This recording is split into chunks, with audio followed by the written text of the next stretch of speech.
Vasudev कुटुंबकम। Learning disorder क्या होता है? लर्निंग डिसऑर्डर का मतलब होता है कि किसी भी चीज़ को सीखने में दिक्कत होना और हैंडराइटिंग का प्रॉब्लम होना।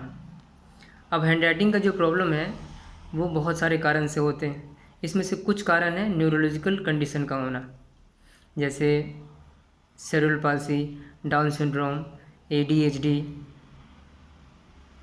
टिक सिंड्रोम, ऑटिज़म और GBS, गुलेन बैरे syndrome, muscular dystrophy, Parkinson disease. तो इन सब बीमारी की वजह से भी लर्निंग डिसऑर्डर और हैंडराइटिंग प्रॉब्लम हो सकता है। और कभी कभी किसी के कॉग्निशन अफेक्ट हो जाता है, कभी कभी किसी का ब्रेन अफेक्ट हो जाता है। जब ब्रेन अफेक्ट होता है तो कॉग्निशन भी अफेक्ट हो सकता है। जब कॉग्निशन अफेक्ट होता है तो अटेंशन भी अफेक्ट हो जाता है। अटेंशन स्पैन, ओरिएंटेशन, हमारा विजुअल परसेप्शन वो अफेक्ट हो जाएगा।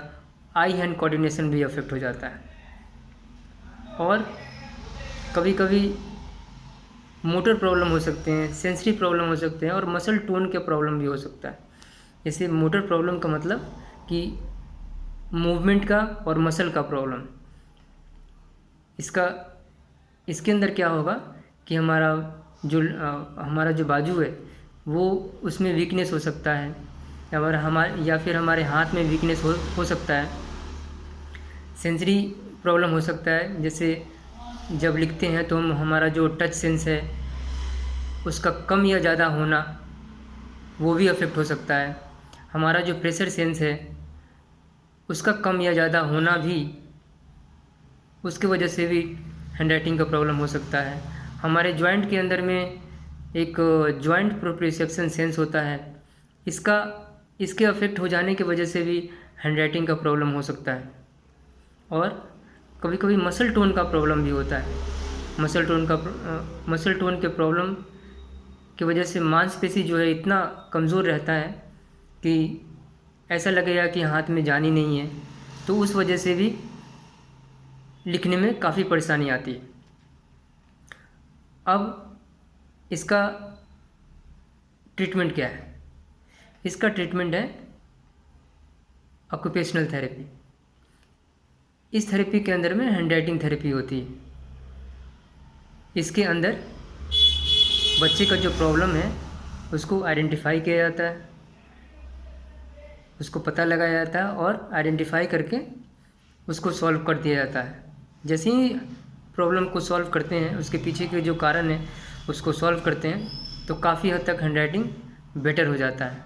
और साथ साथ कुछ हैंडराइटिंग स्ट्रेटजी, कुछ हैंडराइटिंग टेक्निक और हैंडराइटिंग ट्रेनिंग के माध्यम से हैंडराइटिंग को काफ़ी हद तक बेटर बनाया जा सकता है। तो अगर आपको ऐसा लगता है कि आपके बच्चे में हैंडराइटिंग का प्रॉब्लम है तो आप अपने ऑक्यूपेशनल थेरेपिस्ट से एडवाइस लें, उनसे थेरेपी लें। तो थेरेपी के माध्यम से काफ़ी हद तक हैंडराइटिंग को ठीक किया जा सकता है।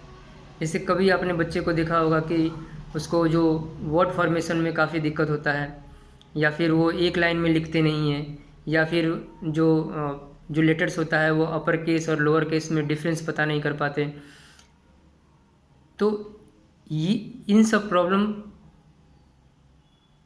अगर आपको अपने बच्चे में दिखते हैं तो आप अपने ऑक्यूपेशनल थेरेपिस्ट से एडवाइस ले सकते हैं, उनसे थेरेपी ले सकते हैं।